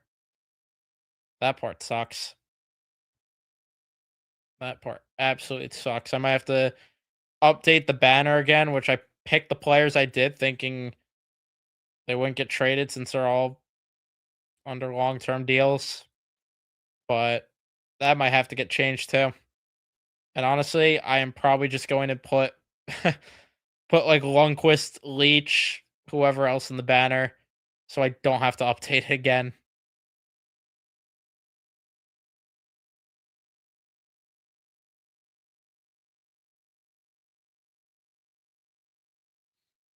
Ooh, sorry. Yeah, we don't bring in Europeans here. Sorry. North Americans only under Drury's regime. Sorry about that. Pitchers and catchers 2 weeks. Praise be. God bless. God bless.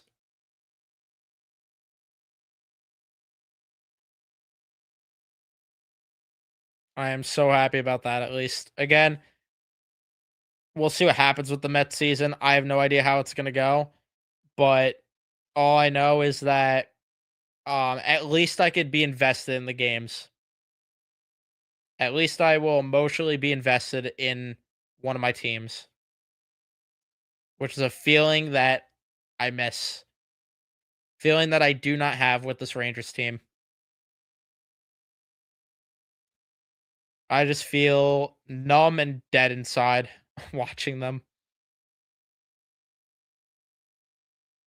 And it sucks. It really does suck. I miss being invested in every little detail of the game, getting mad at the little things. I miss it. Does Panarin get dealt before the Olympic roster freeze? Why scratch him this early? If it was closer to the deadline, I think they're gonna try to move him before the roster freeze, but they also might give him time. They might just be giving him more time to talk to other teams to work out a contract, and then right after the roster freeze, they move him. But ideally, I think they want to get it done before then because then he could use the time of the roster freeze to get his family situated to wherever he goes.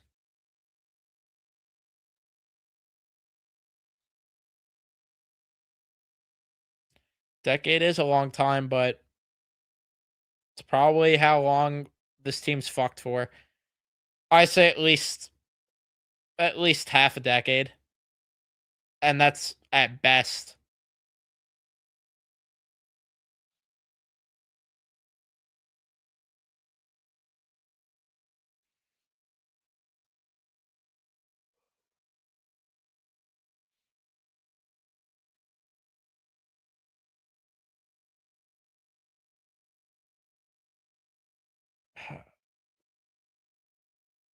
Yeah, McLean was throwing the Alvy today at Port St. Lucie. Love it. Love it. Can't wait to watch Bo Bichette take ground balls at third base. I need those clips. Like I'm telling you, like I just need that type of baseball porn on my timeline. Just give me the spring training highlights while there's snow outside on the ground where I am. Give me the highlights of Freddie Peralta in shorts and a t-shirt, chucking his bullpen session, Bo Bichette fielding ground balls at third base, Seaman Shakes being sold down at Clover Park. I mean, just give me that. Give me that.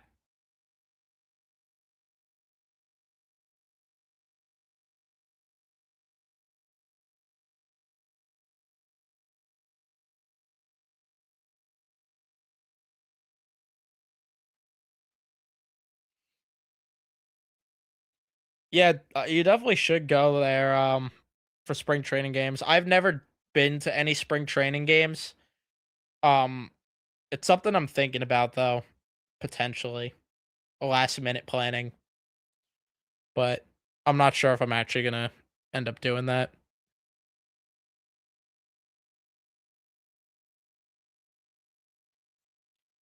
Go down there and catch a wild rhino.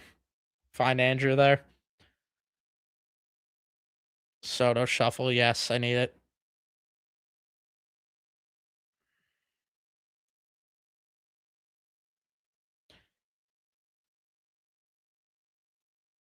I mean, shit.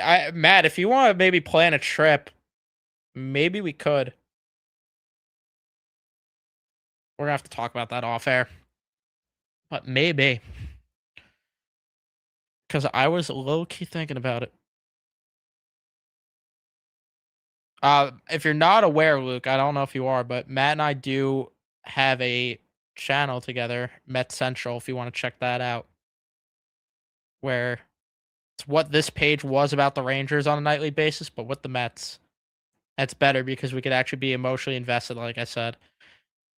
Honestly, this comment is relatable to me with football and basketball. Like, I like the Knicks, I like the Eagles, but I'm not as attached to them the way I am with the Mets and the Rangers.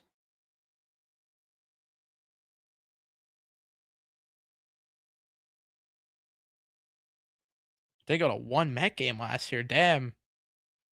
Yeah, you'll definitely see Matt and I at the stadium a lot this year. I could tell you that. I don't know who we met last year, but um one of the viewers saw us and said something, so appreciate that. We'll definitely be at the ballpark a lot though. We always are.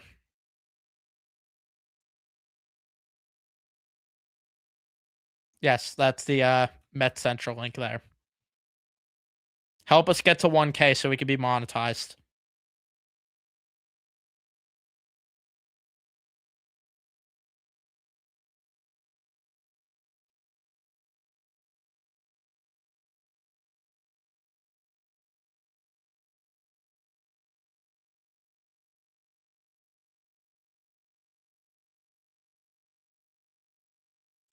Yeah, don't the Braves play at Wide World of Sports, if I'm not mistaken?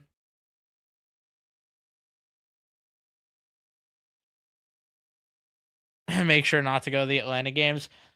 Matt and I went to a pretty entertaining Mets Braves game in 2024, but last year we were at the game where um Carrasco started. It was that long rain delay. Carrasco started for the Braves that game. God. Yeah, that game. Oh my god, that game pissed me off. Who was on the mound again for the? Why do I remember Carrasco was pitching for the Braves? I can't remember who. I think it was Peterson, if I'm not mistaken. I think Peterson. I think started that game. Yeah, Peterson got lit up. Yeah, and they blew a 6-0 lead. Yeah, that's what it was. I knew it wasn't going crazy. That was Peterson on the mound. Yeah, that game was atrocious.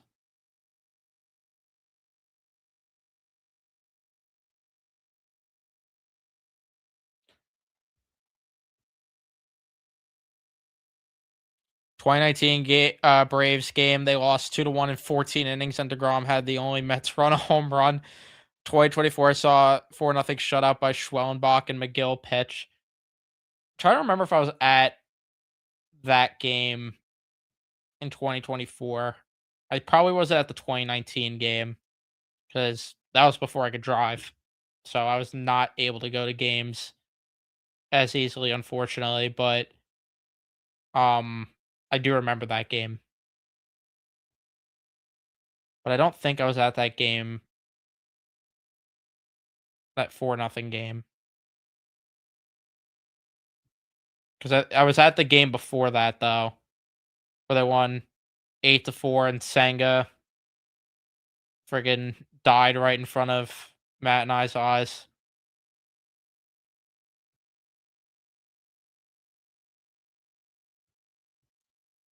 That was fun.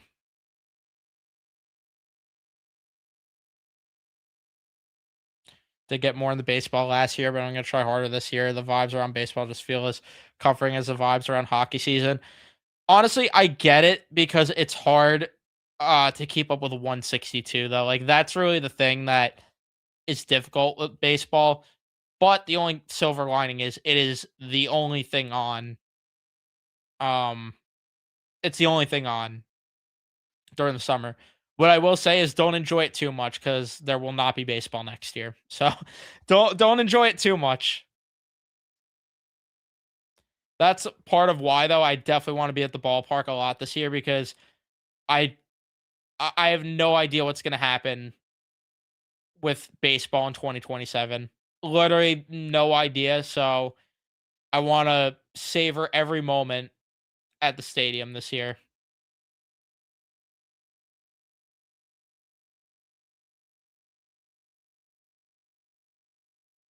Yeah, I vacation a lot in Florida, Ray. So like I totally understand that. Totally understand.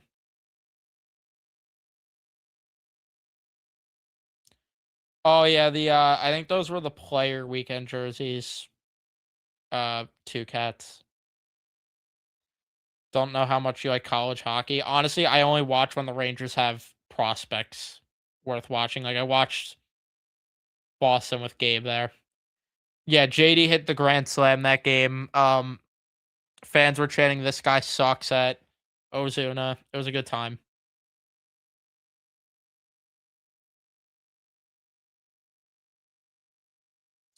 Yep. Exactly what I said. Yep. Enjoy baseball this year because we're not gonna get it for a bit. Not gonna get it for a very long time. Yeah, definitely go to a few baseball games. It's definitely more difficult. Um, I'm not telling you to tell me where you live, but like I don't know how difficult, at least for me. Um, it's a very brutal commute to Yankee Stadium. So like I get it if you're a Yankee fan. That commute's not fun from most areas. Um, whether it's Jersey, Long Island, even Queens, um, where you just have to go across the bridge. Like it's still brutal. It is not easy to get to Yankee Stadium at all. That's why I'm glad that I'm part of why I'm glad I'm not a Yankee fan because I would fucking hate driving out there and I would not be at as many games. No way I would.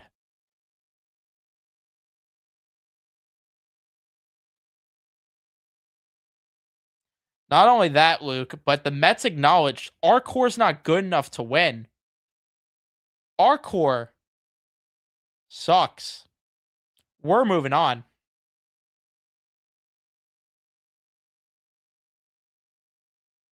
So that's the other thing. Um, Ronkonkoma is my say. Yeah, that's a brutal trek out to Yankee Stadium. That's a brutal trek. Like My entire family's Yankee fans. They barely go because like it's just so difficult to get there.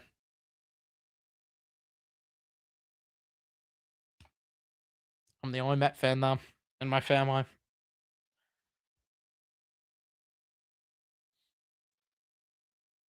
It's like 2 to 2.5 hours for anything for me. Ranger games, Mets traffic out there is horrible.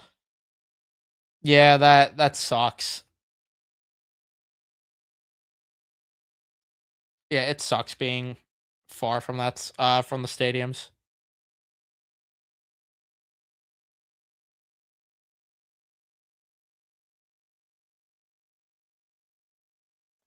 Yeah, I definitely will. Matt and I will definitely talk about that off stream. If we end up going right. Used to play travel hockey on Long Island too. That was always a nightmare. New York traffic all around. Yeah, it's always a shit show.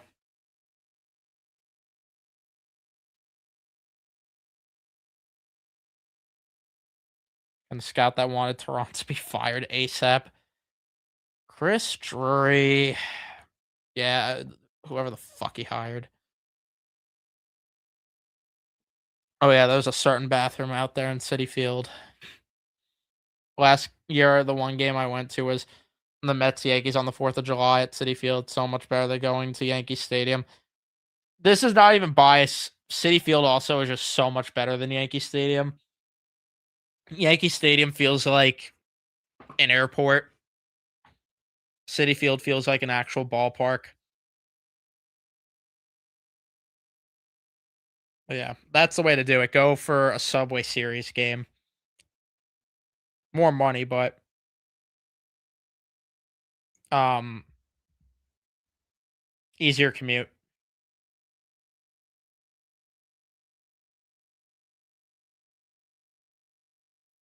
Oh my god, out in Riverhead, going to 3 Yankee games even is crazy being all the way out there. Getting the Yankee Stadium from Staten Island is literally like traveling to Middle Earth. Yeah, I legit can't even imagine that.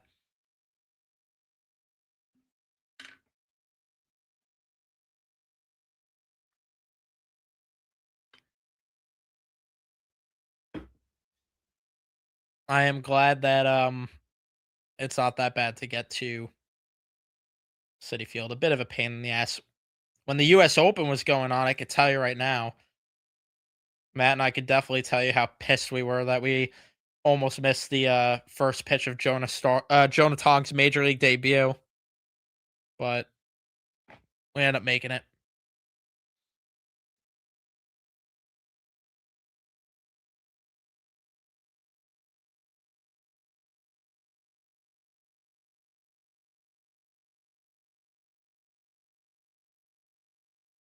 Yeah, well, they changed the facial hair policy too, cats.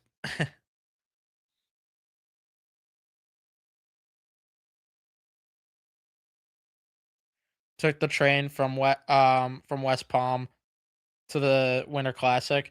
Oh yeah, that's cool. Yeah, like the bullet train that they got there. That they I'm pretty sure runs through like all of Florida, if I'm not mistaken.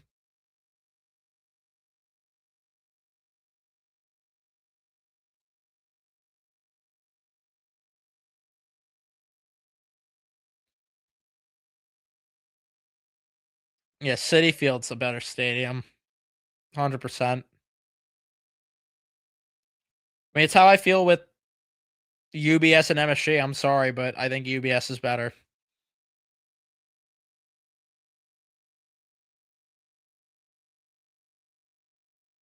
Yeah, when they took our freaking grass parking spot, that was bullshit.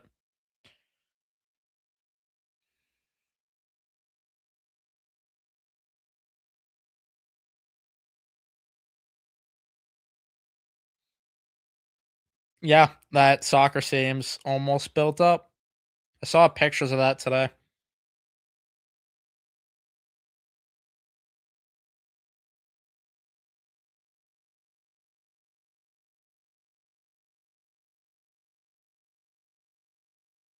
Yankee Stadium is just again, I don't like it in general. Not the worst stadium in the tri-state area. I could tell you for free MetLife is. I freaking hate MetLife with everything in me.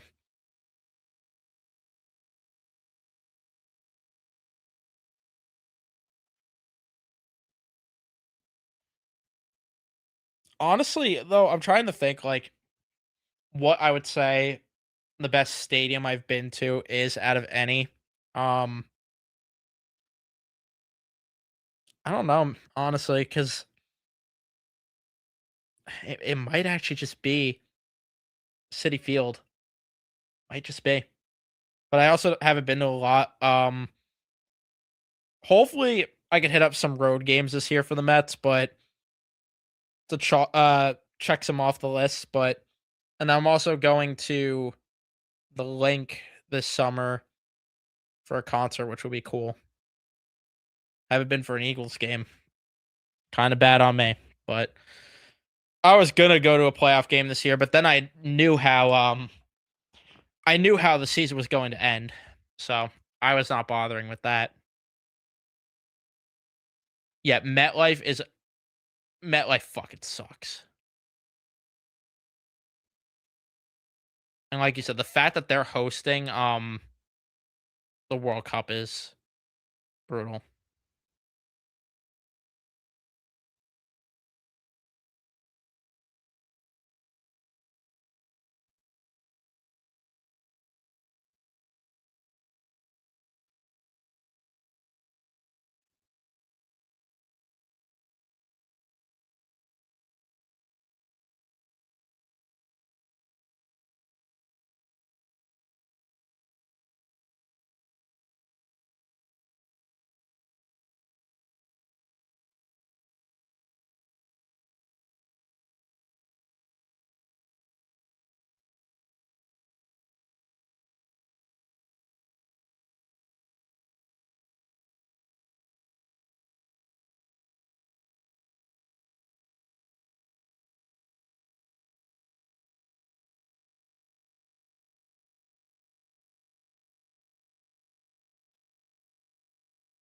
Sorry guys, give me 1 second here.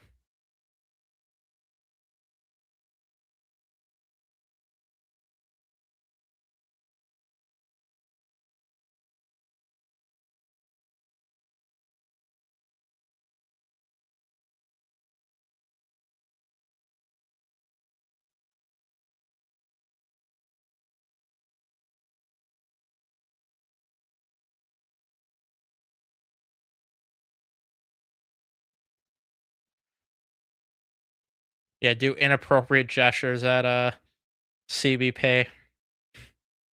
That video is so fucking funny still. I just love how it was like the beginning of every edit that year.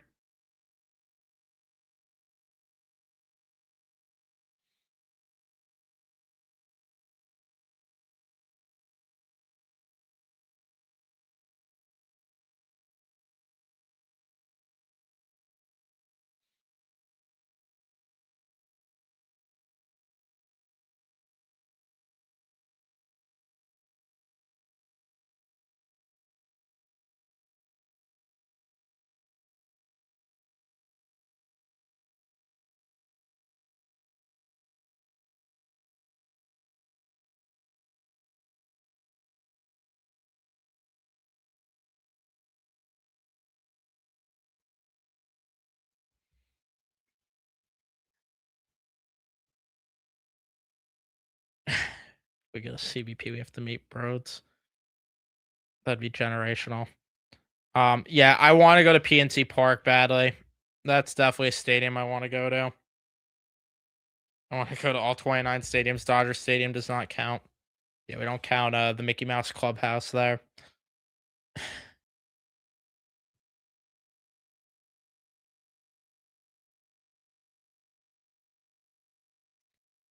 Yeah, I was at that as well for the stadium series.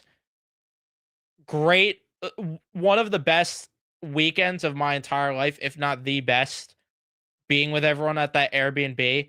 God, I wish we could drop that Cards Against Humanity video. Um, But yeah, like again, one of the best weekends of my life. That stadium fucking sucks. Thank God we had that Airbnb though, because it was so easy to get back there compared to if we had to if we didn't have the Airbnb. Like it was just so much easier.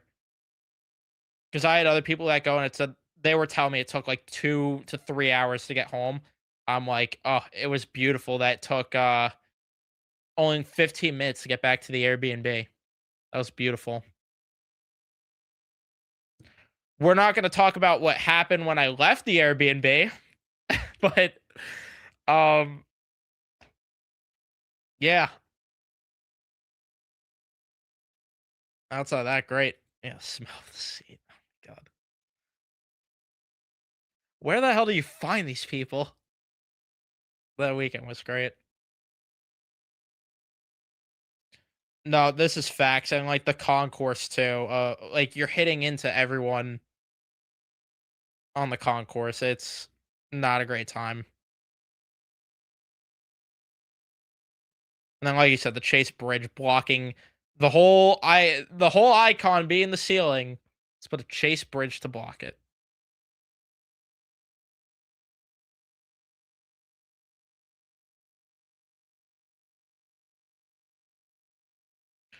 Honestly, we got lucky and it really wasn't even that bad getting out of the parking lot. I don't know how it happened because it's not like we bolted out of there right away. Like we took our time a bit, took a picture, which security was being assholes about that. Um, took our time, took a picture, got out of there. Honestly, just trying to find Matt at the end was the only predicament there. But it took longer, I think, to find Matt after that game than to get back to the Airbnb. Dude, that hurts. That hurts because we have not done that since, which we need to change. Need to change that and run back an Airbnb.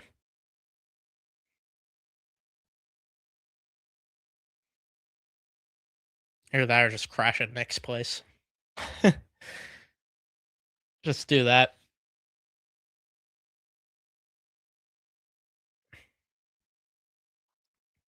Yeah, I don't know whose idea was that, the Chase Bridge.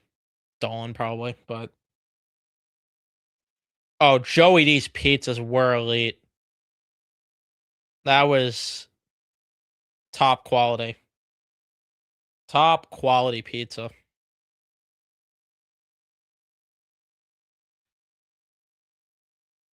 I mean, the way Joey was aura farming too, though, with the putting the pizza in the oven and everything. Yeah, I no, not flying to Charlotte again. Nope. Nope. We're good. We're absolutely good. I blame Joey for that though still. I blame Joey. I haven't been to the Prudential Center yet. That's an arena I probably should go to just because it's not too much of a hike, but haven't been yet.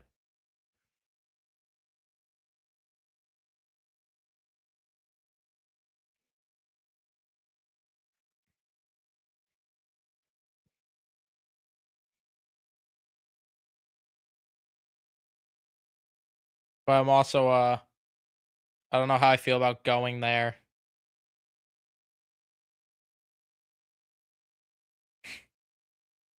Sorry, just something in one of my group chats. I don't know how I feel about going there though. Um for a Ranger Devil game.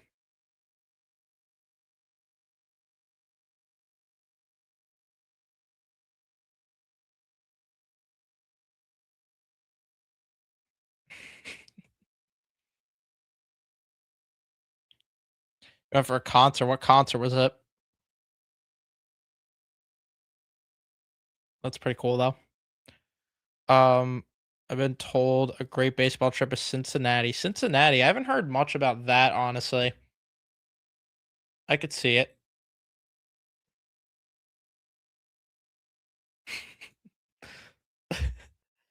Thinking my group chat's just freaking killing me right now.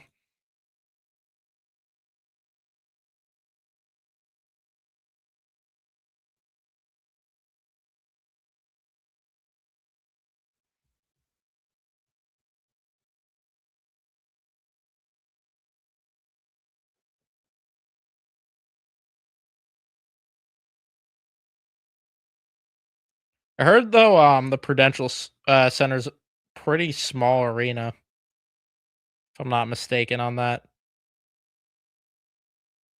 like on the low.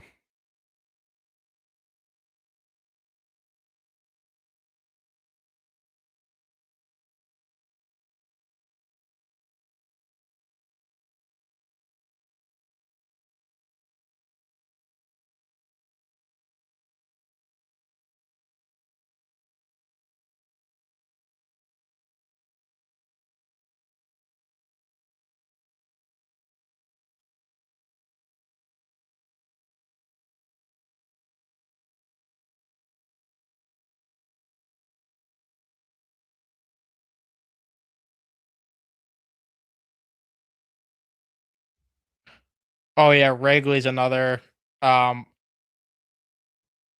Wrigley's another stadium I want to go to.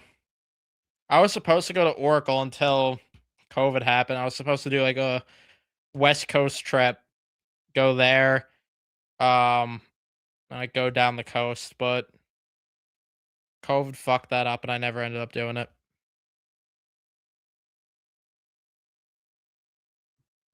Seeing Frank in a public server is always so entertaining.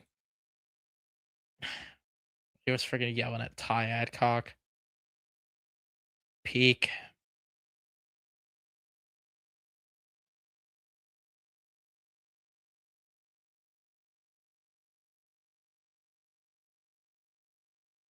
Yeah, we were at the stadium when this year Frank was not happy with Ty Adcock when we were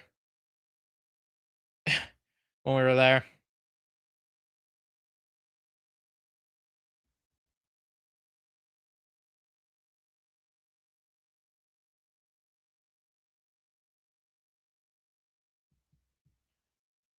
They're down 2-0 to Dallas. 5 minutes in, he was clapping like crazy. I love the video where someone just like recorded him screaming at his phone.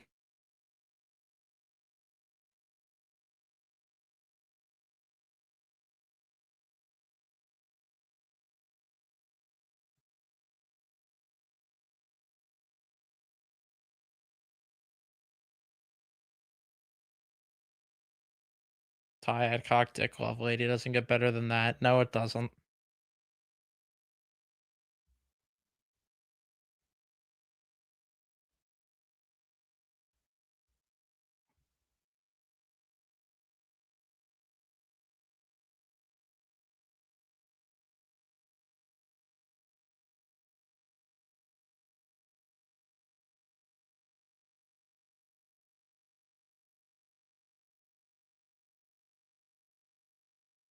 Islanders Central.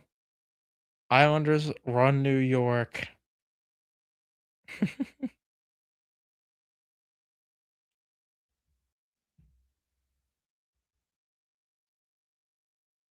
I really wonder who the fuck these people are. Um,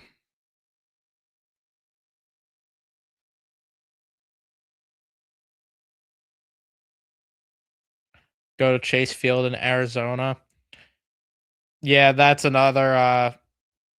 There's so many like unique MLB stadiums. I don't know. That's the thing that's cool about it compared to the NHL, where I feel like most NHL arenas are just kind of the same vibe.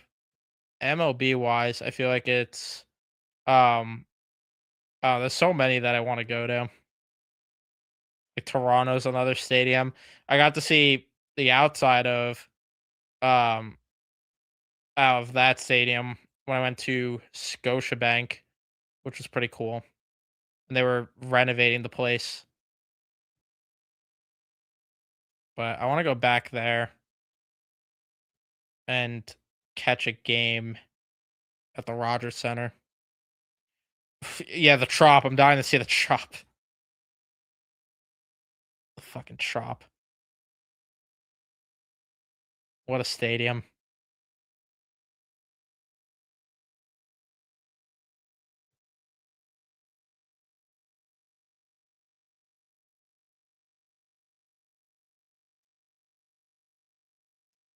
Adding a hot tub at MSU that comes with toasters and outlets. That will be $1,000 per person to enjoy that and kill yourself in GTA.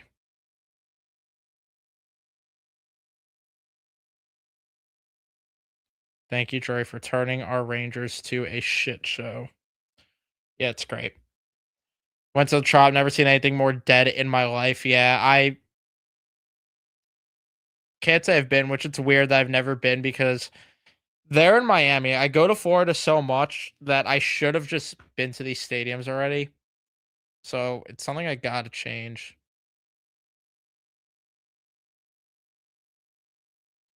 Yeah, Vegas is gonna be sick when that's done. But yeah, when I went to the Hall of Fame also, because I did that.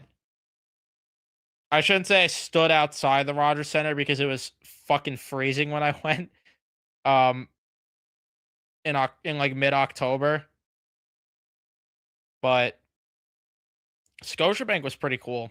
Of course, they renovated parts of it after I visited, but um, Scotiabank's a pretty cool arena. I'm not gonna lie. That's probably my second favorite NHL arena. I've only been to four. Probably my second favorite.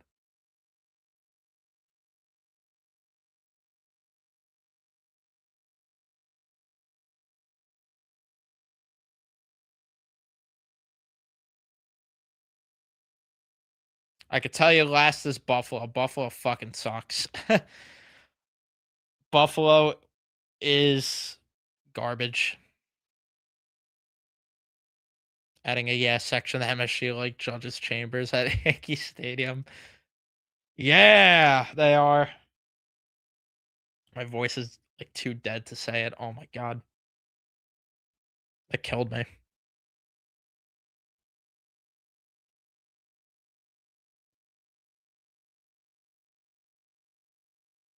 I would read that comment, but I don't got it in me right now. My voice is getting shot here. Kia Center, home of the Los Angeles Clippers, has a supporter section similar to how soccer stadiums around the world have. I think I've seen clips about that, if I'm not mistaken. Pretty sure I have. But yeah, stuff like that's cool. I'm not too familiar though with soccer stuff because I have not watched a single second of soccer.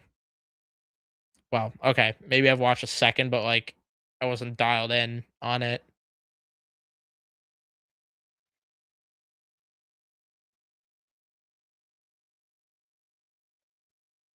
Never have got into it. Never have gotten to any sports outside of the four major.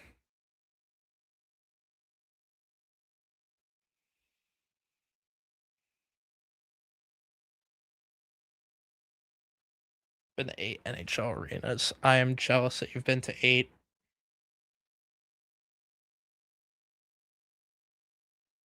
Yeah, I mean MLB wise, I have like a list of stadiums I want to go to. NHL, I don't even know where really I'd want to go outside of Vegas is somewhere I know I definitely would want to go to. Uh, where else?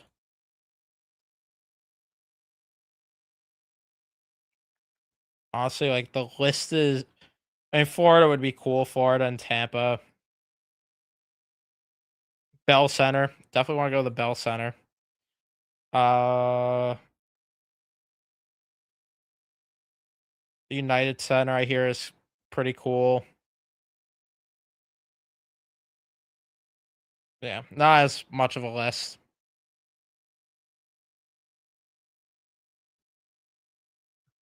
Yeah, the crowds at soccer stadiums, at least from clips I've seen is so much more elite.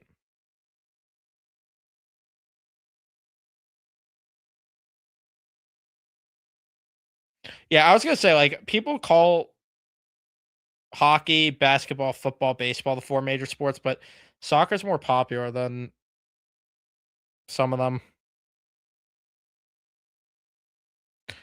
Yeah, I mean, a lot of New Yorkers just moved down to Florida. That's just what ends up happening. United Center is nice. Yeah, I definitely it's definitely a place I'd want to go to.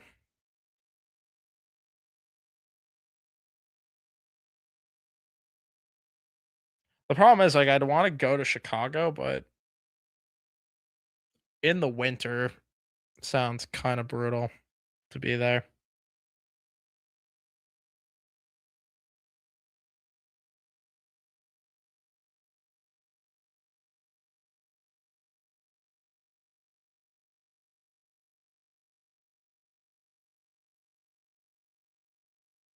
Patty Kane number retirement night at the United Center. That would be a sick game to attend.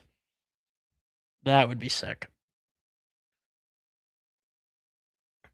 Yes, once JT Miller got traded to Tampa, that's when everyone moved down there.